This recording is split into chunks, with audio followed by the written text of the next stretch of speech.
मेरे को दुनिया में सबसे जो अच्छा धंधा लगता है वो खेती लगता है। तभी से मेरा राजस्थान में श्रेष्ठ किसान की मुझे उपाधि मिल गई थी। तभी से ये नीचे मिट्टी पड़ी है, इसके उसको उठाकर देखो, आपको हर मिट्टी के डगल में केंचुआ मिलेगा आपको। ये जितने भी होल हैं, ये होल देखो आप, ये मिट्टी में हर में दिखाओ, मिट्टी की खुशबू देखो आप, हर मिट्टी की खुशबू बता देगी कि ये ऑर्गेनिक होती है। मेरा क्या था कि विश्व रिकॉर्ड मैंने जो देखा वो 26 किलो का था।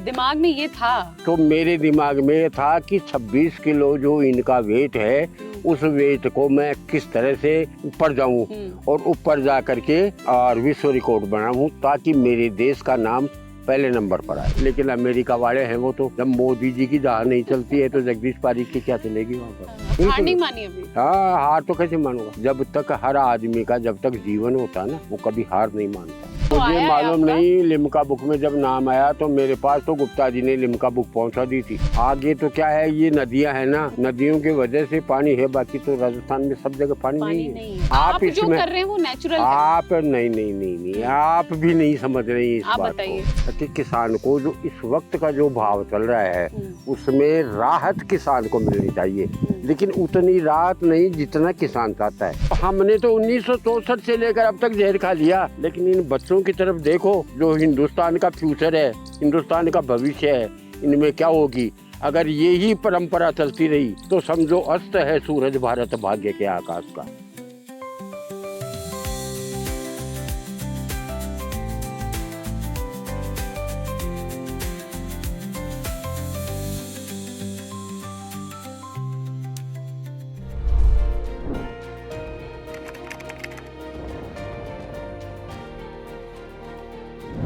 पच्चीस किलो की गोभी, 86 किलो का कद्दू, 6 फीट की लौकी और 3 फीट का बैंगन, और ये लिस्ट लंबी होती जाएगी। मैं शायद सब कुछ याद भी ना रख पाऊँ, और ये लिस्ट लंबी होते जाने के पीछे का जो क्रेडिट है वो जाता है एक किसान को। राजस्थान के सीकर के अजीतगढ़ के किसान जगदीश पारीक के नाम इतने रिकॉर्ड हैं कि अब उनका नाम ही Limca book of world record में दर्ज हो चुका है। ऐसी ऐसी सब्जियां उन्होंने उगा दी हैं जो अपने आप में खास हैं, नायाब हैं और बहुत ज़्यादा पौष्टिक हैं। पद्मश्री भी उन्हें मिल चुका है। आज हमारे पॉडकास्ट अन्य क्षेत्र में हमारे खास मेहमान हैं अजीतगढ़ के किसान जगदीश प्रसाद पारीक। सर, आपका बहुत बहुत स्वागत है किसान तक पे। ये जो इतने सारे रिकॉर्ड बनाए और राजस्थान जैसी सूखी जमीन पर आपने इतनी ऐसी सब्जियां उगाई जिन्होंने रिकॉर्ड बना दिया, ये कहानी कैसे शुरू हुई? ये शुरुआत से मेरा जन्म अजीतगढ़ में 29 फरवरी 1948 को हुआ था और एक खेतीहर परिवार में था। खेती और पशुपालन के अलावा मेरे बुजुर्गों के पास कोई धंधा नहीं था। तो शुरू से जब परिवार में मैं उनके अकेली संतान था, मामा जी के यहाँ गोद आ गया था, मैं अकेली संतान था। तो उनके साथ ही मैं खेतीबाड़ी में उनके साथ घूमा करता था, स्कूल में नहीं गया। अच्छा। और जब 8 साल से ज़्यादा मेरी उम्र हो गई, मुझे स्कूल में दाखिला दिलाया गया। अच्छा। तो उस वक्त प्रधानाध्यापक जी जो थे उन्होंने कहा, बोले बच्चे की उम्र है वो ज़्यादा हो गई तो मैं 1 साल कम कर देता हूँ। तो रिकॉर्डेड फिर उन्होंने 4 फरवरी 1949 से मेरी वो की। अच्छा। और मैंने अध्ययन करना शुरू कर दिया। अच्छा।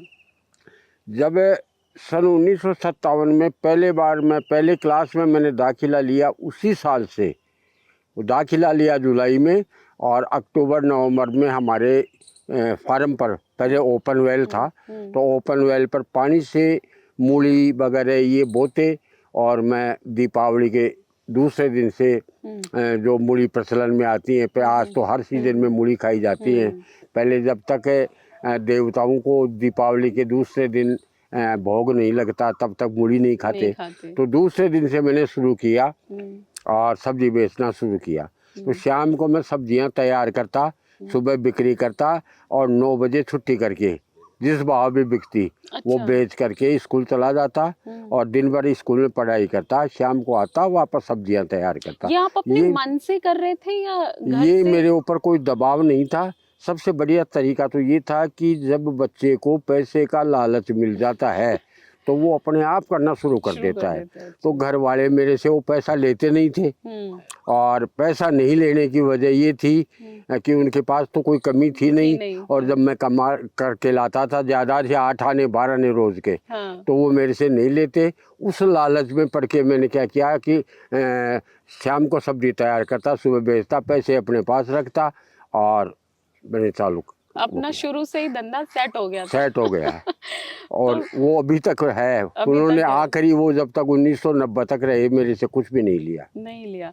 तो इसके साथ लग रहा था कि पढ़ाई करने की जरूरत है, क्योंकि पढ़ाई करते हैं लोग सोचते हैं कि देखो, नौकरी करेंगे, पैसा कमाएंगे। ये मुझे आज भी ये महसूस हो रहा है कि मैंने ग्रेजुएशन में एक सब्जेक्ट के कारण से ग्रेजुएशन पूरा नहीं किया। अच्छा। लेकिन मैं तो यही कहूँगा, हर व्यक्ति को ज्ञान जितना अर्जित करना है वो करे। ज्ञान एक ऐसी धरोहर है, वो हर आदमी के लिए बहुत ज़रूरी है। क्योंकि हम जहाँ भी जाते हैं, कई ऐसे लेसन देने वाले मिलते हैं जिनका सब्जेक्ट अंग्रेजी होता है, लेकिन हम बैठे बैठे उनकी तरफ देखते हैं, समझ नहीं पाते हैं। जब समझ नहीं पाते हैं तो उनका जो कीमती ज्ञान है वो हम अर्जित नहीं कर पाते हैं। इसलिए एजुकेशन ज़रूरी है। तो जब लेकिन आप पढ़ रहे थे, एक बच्चे के तौर पे आपको लग रहा था कि पढ़ाई जरूरी है, पढ़ते भी जाना है, और क्योंकि पैसे भी कमा ही रहे थे आप, और बहुत आसानी से कमा रहे थे। नहीं तो पैसे, वो पढ़ने के लिए स्कूल नज़दीक ही था, 100 गज की दूरी पर। तो जल्दी से आया 9 बजे, नहाया धोया, जो भी कुछ खाना पीना खाया, स्कूल चला गया। दोपहर में वापस जब इंटरवल हुई, घर आ गया, खाना खाया, चला गया। शाम को जब हुई तो जो कॉपी किताब रख के घर, और पास ही में खेत हो गया 50 गज की दूरी पर, जाके सब्जी तैयार कर ली, शाम को खाना खाया, सो गए। तो पढ़ाई बोझ नहीं लगी कभी? पढ़ाई कोई बोझ नहीं लगी। एग्जाम आते थे, एग्जाम देते थे, सब हो गया ठीक से। मैट्रिक किया फिर मैंने। मैट्रिक करने के बाद फिर मैंने खेती बाड़ी से हट करके, घर वालों से बच करके, घर वालों को बिना बताए मैं यहाँ से आसाम चला गया। आसाम? हाँ। क्यों? और आसाम जा करके मेरी सर्विस लग गई ONGC में। अच्छा। तो ONGC में सर्विस लग गई। ONGC में किस प्रोफाइल पे? ONGC में प्रोफाइल कुछ नहीं, वहाँ चला गया। वहाँ पर एक आंदोलन हो रहा था। आंदोलन ये था कि हम खून दे देंगे लेकिन तेल नहीं देंगे। अच्छा। और उस आंदोलन में नेतागिरी की हमने, तो उसके पर्पज से हमें अप्रोच से सर्विस मिल गई। अच्छा। और वो जो सर्विस मिली वो मैंने 8 महीने की। लेकिन 8 महीने करने के बाद मैंने जब ये विचार किया कि यहाँ एक अध्यापक को 85 रुपये महीने तनख्वाह मिल रही है, और मेरे को 283, 15 मकान किराया 288 मिल रही है, तो तनख्वाह तो 3 अध्यापकों की जितनी थी मेरी। लेकिन यहाँ पर मैं 20 रुपये रोज की सब्जी बेच के जाता था, और वो 300 रुपये से मुझे 10 रुपये रोज के मिल रहे थे। तो 8 महीने बाद जब मैंने विचार किया, घर वालों से 1000 किलोमीटर दूर रहते हुए भी मैं यहाँ 10 रुपये कमा रहा हूँ और घर में 20 रुपये छोड़ के आया हूँ, तो मैंने रिजाइन दे दिया और मैं खेती में लग गया। वाह। तो उसके बाद आपको लगा कि खेती ही करना सबसे बेस्ट है? खेती सबसे, मेरे को दुनिया में सबसे जो अच्छा धंधा लगता है वो खेती लगता है। स्वतंत्रता है इसमें, इसमें पूरा मालिकाना हक है। जो चाहे जैसा कर सकते हैं, जितना पैसा कमाना चाहे उतना पैसा कमा सकते हैं। क्योंकि आज के युग में ये जरूरी नहीं है कि सब्जी, वो मिट्टी भी बिक रही है, मिट्टी भी बिक तो रही है, ये ऐसी खाद स्थिति भी में, बिक रही है, सब बिक ऐसी रहा है। स्थिति में मुझे सबसे तो अच्छी कृषि लग रही है। जब आप लौट कर आए, कितनी उम्र रही होगी उस वक्त असम से लौट के? मैं करीब 20 साल की उम्र में 1968 में मेरी सर्विस लगी। 8 महीने करने के बाद 1969 में आ गया, और 70 में आकर यहाँ बिजली का कनेक्शन करवा लिया। तब यहाँ क्या खेती हो रही थी? यहाँ वो ही पुरानी वाली खेती थी, जो गेहूँ, बाजरा और ये सब वो हो रही थी। बाकी जो लोकल सब्जियां हैं, गर्मी में बैंगन, टमाटर, ककड़ी, ये सब था। सर्दी में मूली वगैरह ये सब चल रही थी। बाकी ऐसी कोई जो सब्जियां नहीं थी, जो वो सब सब्जियां बाहर से आती थी। तो उस वक्त आपको ये ख्याल कब आया कि अब मुझे ये खेती बदलनी है? और वो तो ऐसे आता कि जो आदमी खेती करता है या कोई भी जो धंधा करता है, वो दूसरों को देख करके आगे बढ़ने की कोशिश करता है कि ये व्यक्ति ये खेती कर रहा है, तो क्यों नहीं मैं भी ये खेती करूं। उसे उसकी पूरे बायोडेटा इकट्ठे किए जाते हैं, ये कहाँ से आता है, कैसे बोया जाता है, कैसे काटी जाती है, कैसे बेची जाती है, कितने पैसे में ये प्रति बीघा का खर्च आता है, कितना इसमें मुनाफा होता है, ये सब हम आपस में पूछते हैं हर सब्जी बोने से पहले। जो पहले वाला बोने वाला उससे, और वो करने के बाद फिर किस समय बोया जाता है, कैसे बोया जाता है, ये सारा ज्ञान कलेक्ट करके और फिर हम वो करते हैं नई चीज़ की। तो गोभी का आपको कहाँ से विचार आया? गोभी का विचार क्या है, मैं जयपुर गया था, तो जयपुर 4 दरवाजा पर एक माली के यहाँ चला गया मैं। अच्छा। और वहाँ पर मेरे को देखनी थी फूलों की खेती, लेकिन वहाँ गया तो फूल नहीं थे, गोभी की खेती हो रही थी। अच्छा। तो मैं वहाँ से फिर 700-800 के करीब वो पेड़ लाया, लेकिन वो 1400-1500 मुझे दे दिए और मैंने ला करके 1 बीघा में लगा दिए। तो मुझे उसकी दूरी ज़्यादा करनी थी, लेकिन मैंने कम दूरी में लगा दिया और लगाने के बाद उनमें अच्छा फूल आया। दूसरे साल भी फिर वहाँ से मैं खरीद के लगाया। तीसरी साल जब मैं वहाँ गया तो मुझे गोभी के ऊपर फूल दिखाई दिए, तो मैंने उससे पूछा ये फूल किसके है, तो बोले ये गोभी का बीज तैयार हो रहा है। फिर मैं लग गया गोभी का बीज तैयार कर। मैंने देखा कि किस तरह फूल को इन्होंने काटा है, किस तरह से चेंज किया है और कैसे ये बीज तैयार कर रहे हैं। तो वो क्रिया मैंने केवल आँख से देखी और आँख से देख करके और यहाँ आके अप्लाई कर दी। तो जो पहली बार अप्लाई किया रिजल्ट उसी में आया? हाँ, पहले बार तो बीज का रिजल्ट तो आ गया। हाँ। लेकिन ये था कि अपन किसी को अगर दे देंगे उसके यहाँ नहीं होगी तो मुश्किल हो जाएगी। अच्छा। तो मैंने उसको बार बार बोया और स्वयं बोने के बाद जो मेरे यहाँ सक्सेस हुई, बीज बोना तैयार किया। अच्छा। तब जाके दूसरों को बीज बेचा। नहीं तो ये टारगेट दिमाग में था कि मतलब 25 किलो तक के वजन वाली गोभी? वो नहीं, वो तो बाद में क्या हुआ कि करीब 82 में श्री माधोपुर हमारी जो तहसील है वहाँ है, वहाँ पर बलराम जाखड़ जो केंद्रीय कृषि मंत्री थे वो आए थे अपने इलेक्शन के लिए। अच्छा। तो वहाँ मीटिंग हो रही थी, तो मेरे पास 8-9 किलो गोभी का फूल था, तो मैंने उनको भेंट किया। अच्छा, मतलब जो शुरू में तब शुरू में पहला और जो दीपेंद्र जी शेखावत थे राजस्थान विधानसभा अध्यक्ष, उन्होंने मेरे को ये सजेशन दिया कि इनको भेंट करो। अच्छा। और यहाँ केंद्रीय मंत्री थे राज्य में खेत सिंह राठौर, तो मैंने उनको वहाँ पूरी पब्लिक में वो दिया, तो मेरा मनोबल बढ़ा। और मनोबल के अलावा फिर क्या हुआ कि जब हर व्यक्ति को पुरस्कार सरकार दे रही है तो अपन क्यों नहीं भी रिकॉर्ड बनाए, तब तो सब हैरान नहीं हुए होंगे 8-9 किलो का? हाँ, तो वो तो सब अचंभित थे। हाँ। उस वक्त तभी से मेरा राजस्थान में श्रेष्ठ किसान की मुझे उपाधि मिल गई थी, तभी से जी। तो फिर उसके बाद 8-9 किलो भेंट कर उसके बाद मैं वजन बढ़ाता रहा। अच्छा। और ये टेक्निक आपको समझ आ गई कि वजन बढ़ाने के लिए कैसे बीज को ट्रेन करना है? वो उसके लिए क्या होता है, कई मैंने एक चीज सुनी, आपको रोक रही हूँ, कि जितनी ज्यादा ये बीज बढ़ाने वजन बढ़ाने वाला जो लोग काम करते हैं ना, उसकी न्यूट्रिशन वैल्यू खत्म होती जाती है सब्जी की। ऐसा है क्या? ऐसा नहीं है। देखो, ऐसा कब होता है जब वो उसमें रसायन का प्रयोग करते हैं, उसमें लिक्विड देते हैं, केमिकल का प्रयोग करते हैं, केमिकल लिक्विड के रूप में देते हैं, तो ऐसा होता है। और जब क्या होता है ना कि जैसे छोटा बच्चा होता है और उसको अपन दूध और दही खिलाते हैं, उसकी बॉडी बहुत तंदुरुस्त होता है, और एक को कैप्सूल दे करके उसका वेट बढ़ाया जाता है, तो दोनों में तो बहुत अंतर है। दोनों का वजन बढ़ रहा है, वजन तो बढ़ रहा है लेकिन अंतर है दोनों में। तो जो ऑर्गेनिक होती है ये तो अलग ही चीज होती है। तो आप शुरू से कर रहे हैं ये नेचुरल फार्मिंग ही? नेचुरल शुरू से। ये नीचे मिट्टी पड़ी है, इसके उसको उठाकर देखो, आपको हर मिट्टी के डगल में केंचुआ मिलेगा आपको। ये जितने भी होल हैं, ये होल देखो आप, ये मिट्टी में हर में दिखाओ, मिट्टी की खुशबू देखो आप, हर मिट्टी की खुशबू बता देगी कि ये ऑर्गेनिक होती है। अच्छा, तो खेती शुरू से ऑर्गेनिक है? शुरू से ऑर्गेनिक है, इसमें केमिकल का और किसी भी तरह के उसका प्रयोग नहीं हुआ। नहीं है। तो मतलब खाद वाद कैसे तैयार होती है? खाद में हम पशु रखते हैं खुद के, गाय। हाँ। तो पहले क्या करते थे, खड्डे खोद करके और उन खड्डों में गोबर, जो गाय भैंस जो बचते हैं उनका वेस्टेज, ये डाल करके कंपोस्ट के खड्डे तैयार करते और उन खड्डों को फेरते और 3 महीने बाद डालते। लेकिन अब 2 साल से मैंने ये बदल दिया, गोबर के ढेर इकट्ठे कर लेता हूँ।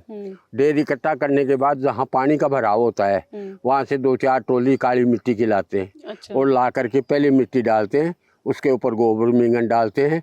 गोबर और मींगन डालने से पहले ये जो हरे पत्ते हैं, नीम के पत्ते हैं, आकड़े के पत्ते हैं, ये 4-5 कुंटल डाल करके और 3-4 बार पानी से भिगोते हैं। पानी भिगोने से वो मिट्टी फूलती है, गोबर वगैरह गीला होता है, फिर ट्रैक्टर को चढ़ा करके और ट्रैक्टर उसमें घुमाते हैं और पीछे हल लगाते हैं। तो वो हल से क्या होता है, उसको जुताई पेस्ट हो बनाती जाती है। और पेस्ट को फिर इकट्ठा करके पानी से भिगोकर छोड़ देते हैं, ऊपर से ढकते हैं ताकि उसकी नमी, उसके नाइट्रोजन है वो सूरज की रोशनी में उड़े नहीं, उसको ढक देते हैं। जब 2-3 दिन बाद में बाजोत शुरू हो जाती है, उस वक्त उसको डाल करके तुरंत मिट्टी में मिला देते हैं।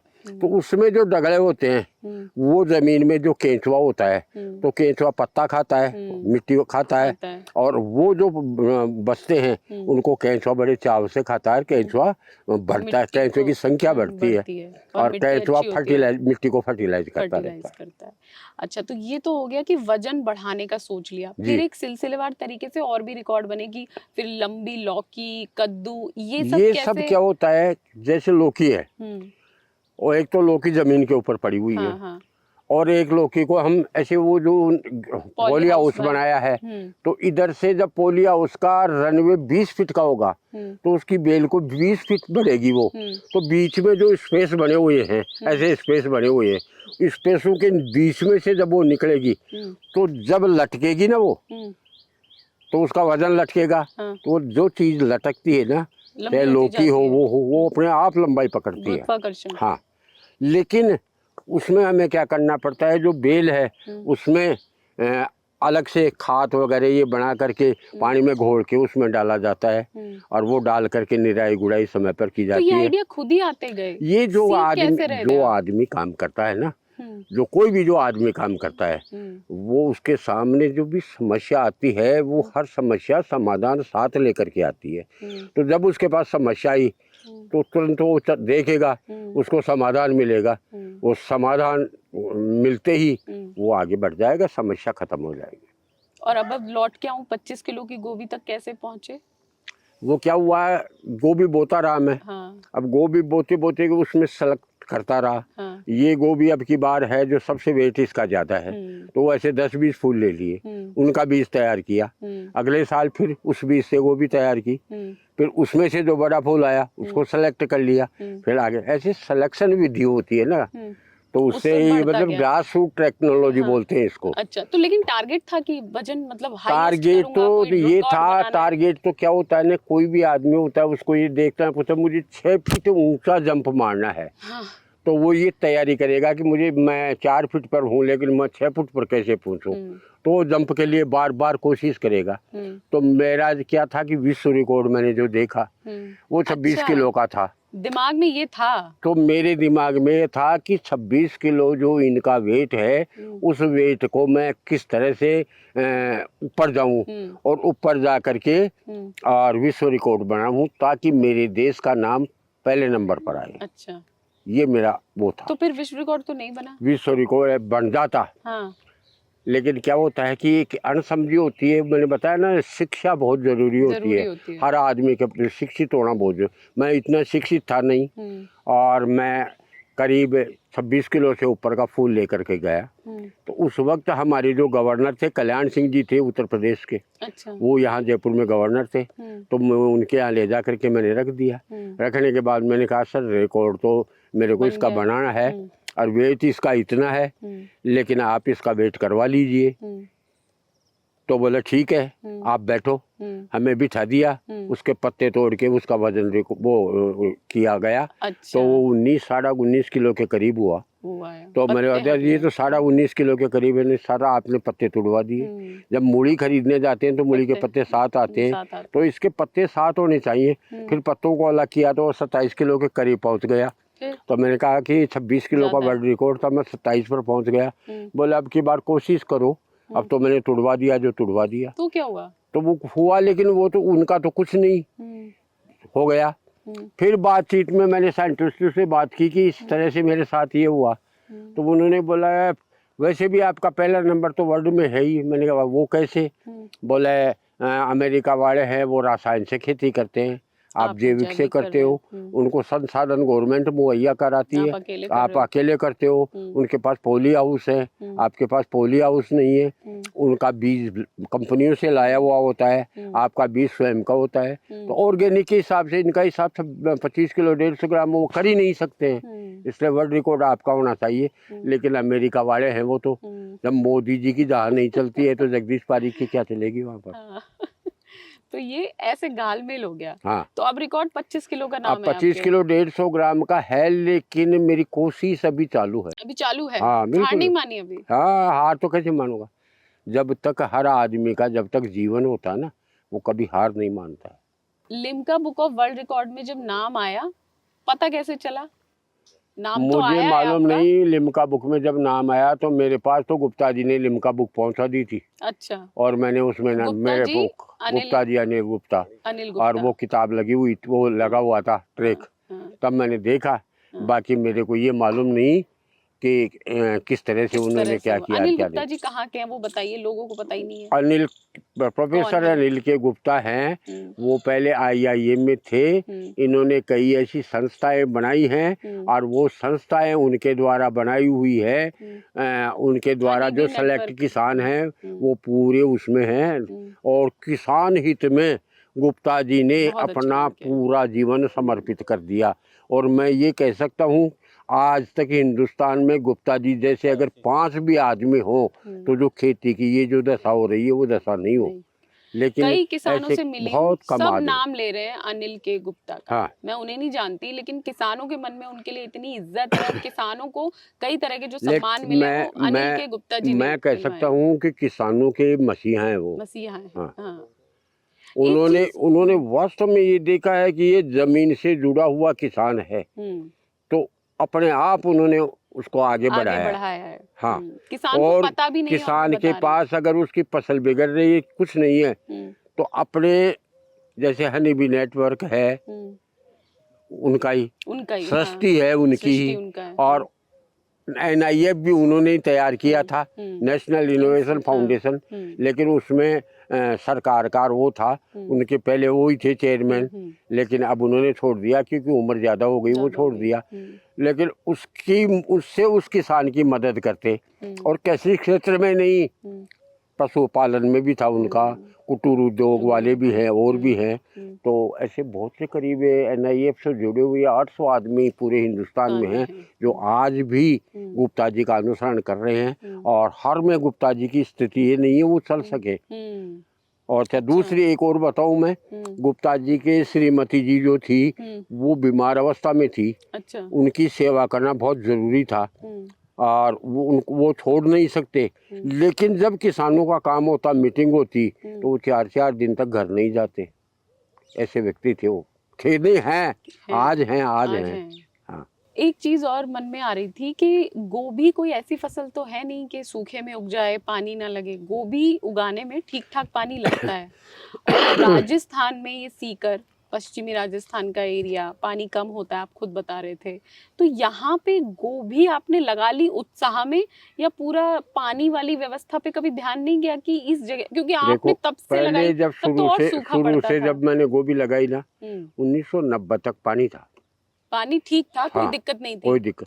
90 के बाद जब पानी की कमी आई, तो हमारे घर की तरफ से बरसात का पानी बह करके सामने त्रिवेणी है, सावी नदी, उसमें जाता है। तो पानी के कट्टे लगा लगा करके पानी को वापस से जमीन में डाल करके कुएं में, हाँ, रिचार्ज करते हैं। और वो रिचार्ज किया हुआ पानी एक 7.5 HP की सौर ऊर्जा की मोटर, और 5 HP की ये 10 HP की इलेक्ट्रिक की, ये दोनों मोटर साथ चलते हैं। इतना पानी इसमें है, कोई पानी की कोई कमी नहीं है।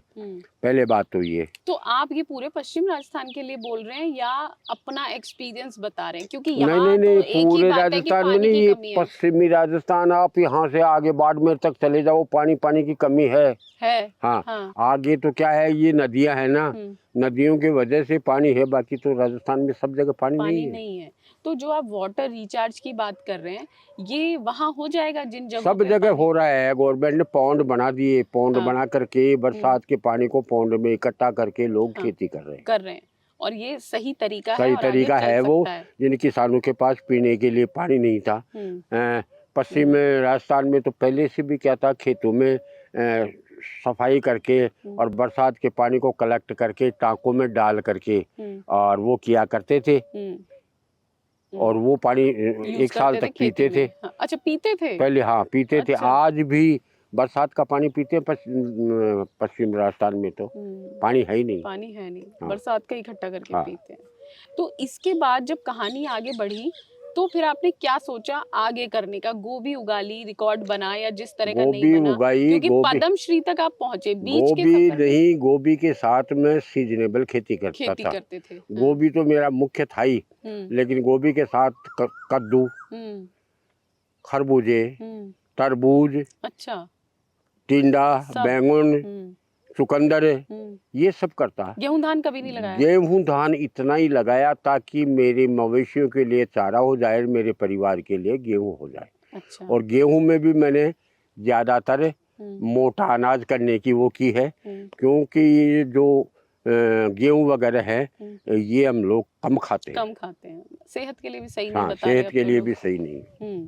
तो इसके बाद जब आपने खेती शुरू करी तो एक होता है कि आप किसान हैं, खेती कर रहे हैं, सब्जी उगा रहे हैं, तो पूरा जो आजीविका चल रही है वो सब्जी बेच के चल रही है।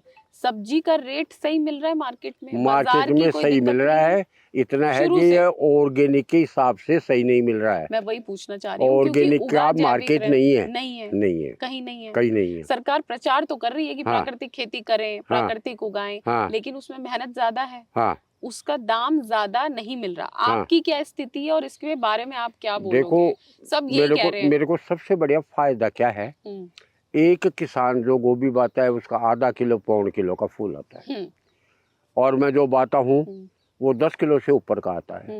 तो आम किसान से 10 गुना तो मेरे को बेनिफिट मिल ही गया।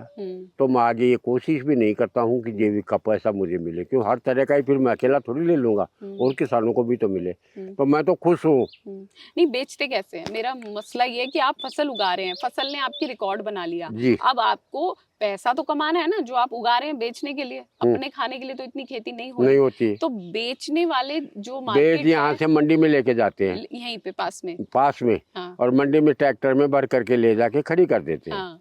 ज्यादा होती है तो जयपुर ले जाते हैं, ठीक है, और मंडी में लगा दिया। फिर मंडी में उसकी भाव लगते हैं, तो ऑर्गेनिक के हिसाब से तो भाव लगता नहीं है, लेकिन उसको देख करके खुश हो जाता है आदमी कि हाँ ये गोभी लेनी है, उस हिसाब से उसका वो लगता है, पैसा लगता है, और उस पैसे से उतना पैसा मिल जाता है कि जो छोटी छोटी टोकरी में छोटे छोटे फूल लाते हैं, तो एक टोकरी में उनका 28 किलो 20 किलो वजन होता है, और मेरा होता है वो 2 फूलों में 20 किलो वजन होता है। तो उनकी 2 थैलियों जितना तो मेरे को 2 फूलों में वजन मिल जाता है, तो उनसे तो 10 गुना पैसा मेरे को मिल गया। तो ऐसे मेरा ऑर्गेनिक की दरकार नहीं है मुझे, तो मेरा उस भाव से भी बिक जाए, उससे कम भी बिक जाए तो मुझे कोई दिक्कत नहीं। तो आप डिमांड भी नहीं करना चाहते कि जो भी प्राकृतिक खेती मान लो आपको दरकार नहीं है, लेकिन मैं आम किसान के लिए तो ये डिमांड करता हूँ, और वास्तव में एक किसान के माल की पहचान भी हो, उसमें हकीकत में ऑर्गेनिक मार्केट होना बहुत जरूरी है।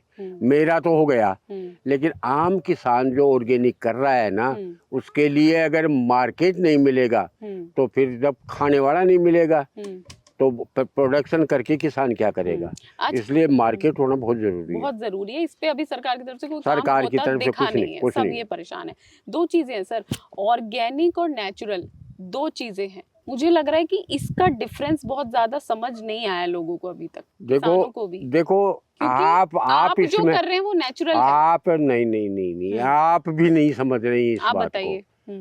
ये क्या हुआ था, मैं गया था, ये जो हीरा व्यापारी हैं गुजरात में, उनके यहाँ पद्मश्री सब थे, उनको बुलाया था। अच्छा। और वहाँ गुजरात की जो मुख्यमंत्री थी वो भी, गवर्नर साहब मुख्यमंत्री जी भी आए थे, उनका भी यही प्रश्न था जो आपका प्रश्न था। अच्छा। उन्होंने बताया, और वहाँ की यूनिवर्सिटी के डीन भी थे, तो बोले आप ये बताओ कि प्राकृतिक खेती तो क्या होती है। आपने क्या पूछा अभी? वही नेचुरल और ऑर्गेनिक। नेचुरल प्राकृतिक आ गई, हाँ।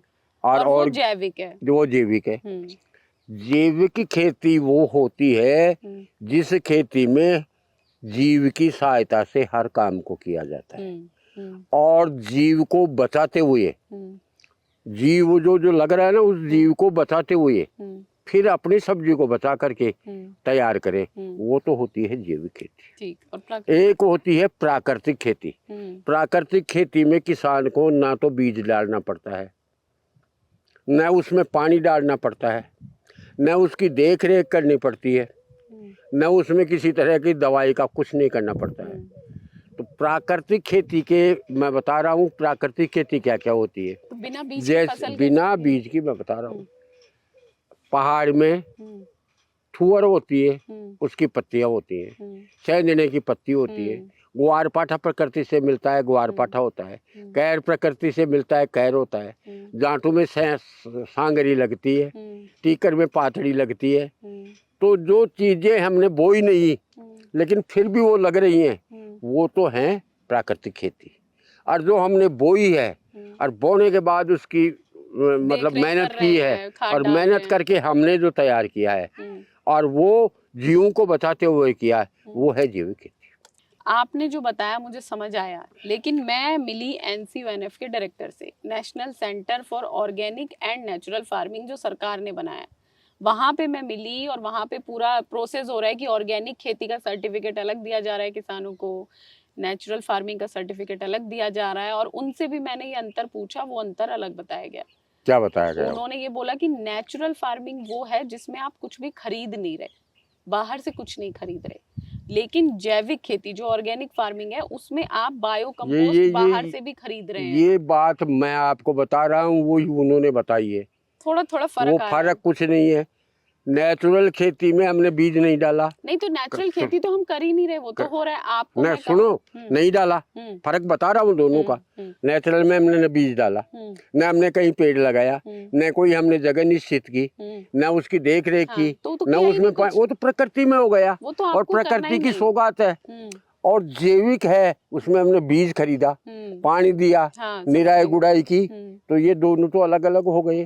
दोनों का मैंने उदाहरण बता दिया। केर की खेती जंगल में होती है, सांगरे की खेती जंगल में होती है। सरकारी स्तर पे जो परिभाषा सामने आ रही है, किसानों को जो जागरूक कर रहे हैं कि आप नेचुरल फार्मिंग करो, वो बहुत अलग हो गई है। वो उनका समझ का तरीका अलग है। लेकिन बात मैं जो बता रहा हूँ वो सही है। वो एक ही बात है अगर जिसमें बेसिकली रासायनिक खाद इस्तेमाल नहीं करनी है। हाँ, बस बात यही बात है। तो आप भी यही कर रहे हैं? हाँ, मैं वही कर रहा हूँ। अच्छा, अब एक बात बताइए कि फसल के दाम को लेके आपको, क्योंकि मैं आपसे किसान के तौर पे तो बात कर रही हूँ, लेकिन आपका एक जो अनुभव है वो बहुत बड़ा है। फसल के दाम को लेके मैं जहाँ से आई हूँ, दिल्ली से, आंदोलन हो रहे हैं, MSP की डिमांड हो रही है। देखो एक मैं बताऊँ आपको निवेदन मेरा, अलग अलग किसानों के अलग अलग मत हैं। ये तो है, मुद्दे भी अलग हैं। हर के अलग अलग मुद्दे हैं। तो वैसे मैं ये मानता हूँ कि मोदी जी ने वो जो 3 कानून वापस लिए, तो मैं गलती तो नहीं मानता, लेकिन मोदी जी की भूल है जो इन्होंने वापस लिए। अच्छा, वापस नहीं लेने चाहिए? नहीं लेने थे, उससे फायदा होता है? थे किसान हित में। तो पर किसानों का ही तो विरोध है। लेकिन किसानों का विरोध नहीं था। वो ऐसे, सुनो आप मेरी बात सुनो, वो उन व्यापारियों का आंदोलन था जो किसान का माल एक साथ लेकर के फिर वो बेच रहे हैं, उनका आंदोलन था। लेकिन उन्होंने अपने पैसे के बलबूते पर किराए के मजदूर भेज करके आंदोलन चलाया था। वो बाकी ऐसी बात नहीं है। हर किसान चाहता है कि मेरे बेनिफिट मिले, मेरे को मेरा नाम हो, मेरी चीज है जो वो तो मोदी जी ने बहुत सोच समझ के बनाया था। अच्छा सर, सबसे बड़ी बात फिर वही है, मैं दोबारा आऊंगी क्योंकि मैं दिल्ली से आई हूँ, एक बड़ा आंदोलन देखा है। और आप सिर्फ एक किसान नहीं है मेरे लिए, यहाँ जो आप इस पॉडकास्ट में गेस्ट हैं, आपका एक लंबा अनुभव है। आपने तो दौर देखे हैं खेती के, यहाँ पे सारे कृषि मंत्री आपने देखे हैं, इतने 6 राष्ट्रपति शायद आपने देख लिए हैं। तो मैं ये पूछना चाह रही हूँ कि जो फसल के दाम को लेके आंदोलन है और संघर्ष है जो अब भी चल रहा है, उसको लेके आपकी क्या सोच है? क्योंकि आप तो पूरे मुतमईन हैं कि खेती अच्छी है, सबसे अच्छा धंधा है, लेकिन किसान आ रहे हैं कि परेशान हैं, लुट गए हैं, गरीब हैं, दाम नहीं मिलता, सरकार नहीं करती। सरकार कभी भी अगर दाम नहीं बढ़ाती तो ये 50 पैसे किलो गेहूँ बिक रही थे 1970 में, 56 रुपये किलो गेहूँ था, वो आज 40 रुपये किलो, 35 रुपये किलो बिक रहा है। तो किसान कभी ये नहीं चाहते कि किसान का भला नहीं हो।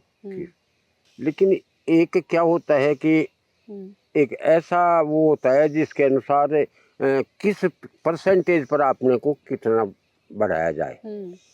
क्योंकि गेहूं और तो सोने के गेहूं और सोने की तुलना नहीं की जा सकती है।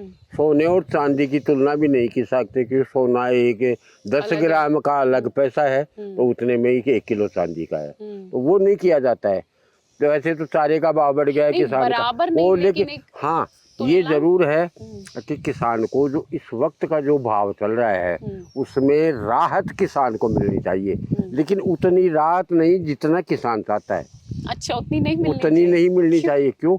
वो मिलने का मतलब तो वो पब्लिक क्या खाएगी? अच्छा।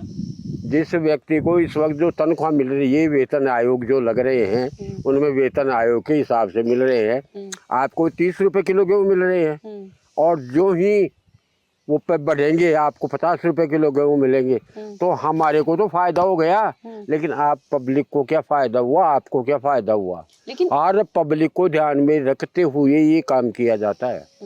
तो सरकार सही कर रही है, सरकार जो अभी कर जो रही कर रही है, है। सरकार सही कर रही है, मेरे दिमाग से सही कर रही है। सही कर रही है कि एमएसपी की कोई लीगल गारंटी की जो मांग है, वो दे रही है, कानून वो दे रही है, लेकिन पर सर वो गारंटी जो नहीं है। मांग रहे हैं उस अनुपात में नहीं दे रही है। नहीं दे रही हाँ, है और दे भी नहीं सकेगी। और दे भी नहीं सकेगी। अगर संभव नहीं। देगी तो आम जनता पर कितना प्रभाव पड़ेगा उसका, अच्छा, ये है।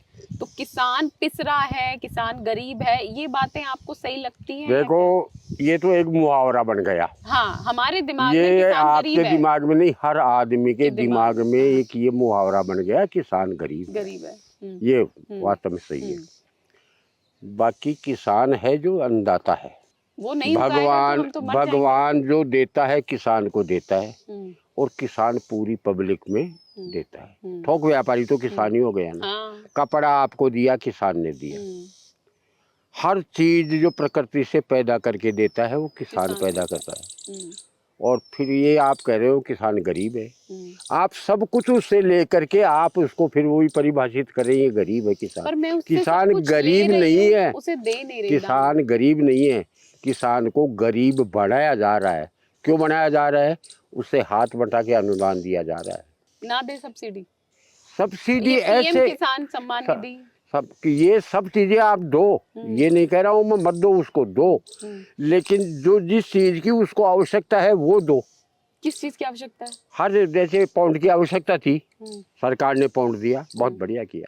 किसानों के यहाँ कनेक्शन नहीं है, वो दिया, बहुत बढ़िया दिया। सौर ऊर्जा दे रहे हैं, बहुत बढ़िया दे रहे हैं। ये चीजें सब देने की चीजें हैं। कईयों को ट्रैक्टर वगैरह की आवश्यकता है बड़ी खेती के लिए, वो दे रहे हैं, ये चीजें देने के लिए है। लेकिन ये हर महीने 2000 रुपये दे रहे हैं।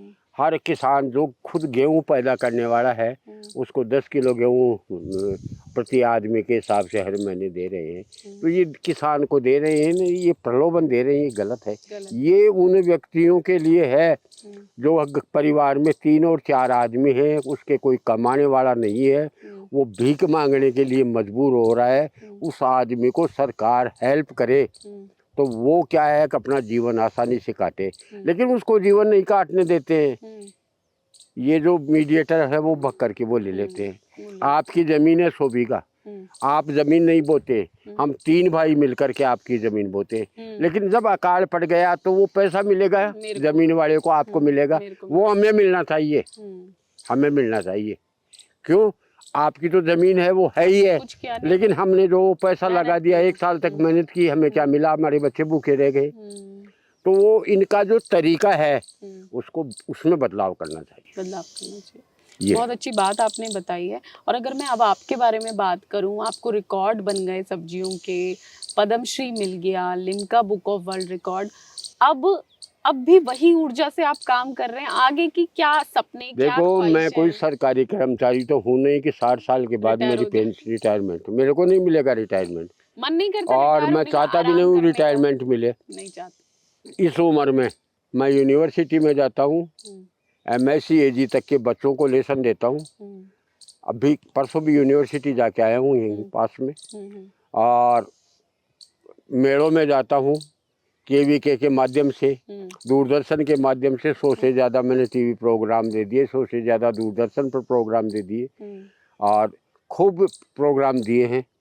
मैं ये चाहता हूँ कि मेरे द्वारा जो हमारे किसानों के 70% बच्चे स्कूलों में पढ़ रहे हैं और 70% ही किसानों के अध्यापक हैं। अध्यापक पढ़ाने वाले, हाँ हाँ वो भी 70% हमारे परिवार के ही हैं, किसान परिवार के ही हैं, अच्छा और बच्चे भी हमारे हैं। तो उनको ऐसी शिक्षा दी जाए ताकि वो इस जहर से मृदा को मुक्त कराएं और हमें अच्छा खाने के लिए मिले। खाने के लिए मिले। अब एक बात बताओ, हम वैसे तो क्या करते हैं कि सेना पर अपने जवान रखवाली करते हैं, तो जय जवान जय किसान की आवाज़ लगाते हैं। लेकिन जब किसान जहर मिला के पैदा करता है और वो उसे फौजी तक जाता है जहर मिला हुआ, तो वो शर्म की बात है कि नहीं है। तो ये चाहता हूँ मैं कि वापस लौट के ऑर्गेनिक पर आ जाए और ऑर्गेनिक उत्पादन ही करें ताकि मृदा स्वस्थ रहे, क्योंकि स्वस्थ माँ ही स्वस्थ बच्चे को जन्म दे सकती है, बीमार माँ कभी नहीं दे सकती है। तो इस तरह स्वस्थ मृदा हो पूरा। हम अब एक बात बताओ, एक है, मैं 6 फीट का व्यक्ति हूँ, तो मेरे दिमाग का थोड़ा बहुत तो 100-150 ग्राम 200 ग्राम का तो वजन होगा ही। लेकिन एक मच्छर कितना था, इतना, तो उसका दिमाग कितना होगा, एक सुई की नोक रखे उतना, इतना ही होगा।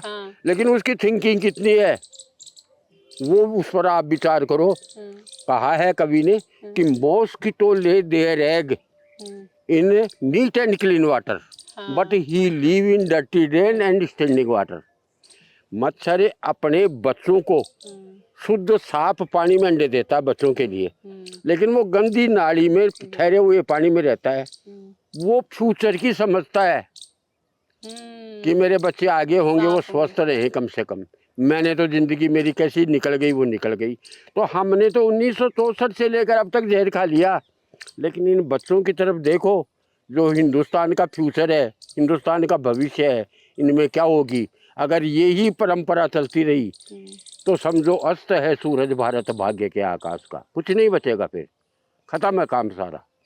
इसलिए ऑर्गेनिक की तरफ आप झुकाव करो। और आपके जितने भी जो भी प्रोग्राम हैं, वैसे तो देखो आप आधा घंटे 1 घंटे वो टाइम हमें भी नहीं मिल पाता रब, लेकिन हमारी जिज्ञासा ये है कि हमारे पास जो ज्ञान है वो बांटें। जो 80 साल में अर्जित किया है उसको सबको निकाल करके सबको वितरण कर दें। एक थाली में प्रसाद है, वो सबको बांट दें। थाली खाली हो गई, कोई बात नहीं, खुश हैं। लेकिन उसमें 4-5 पेड़े बर्फी लड्डू जो भी कुछ बच गया उसका क्या होगा, वो बेकार जाएगा। इसलिए जितना ज्ञान है उसको बांट दो, रखो मत उसको। ये मेरी इच्छा है। आखिर ये कहावत आपने बड़ी अच्छी करी, कहाँ से सीखी? आप कह ये रहे थे सीखते हैं, आप जैसों से सीखते हैं, कहा क्या सीख। तो बहुत अच्छी बातें हैं और ऐसा लग रहा है कि ये समय लंबा होता जाए और लंबी बात होती जाए, क्योंकि इतना ज्ञान और अनुभव है जगदीश जी के पास कि उसके आगे मेरी उम्र बहुत कम है, मेरा अनुभव बहुत कम है और मैं बहुत सीखना चाहती हूँ, लेकिन समय की एक बाध्यता है।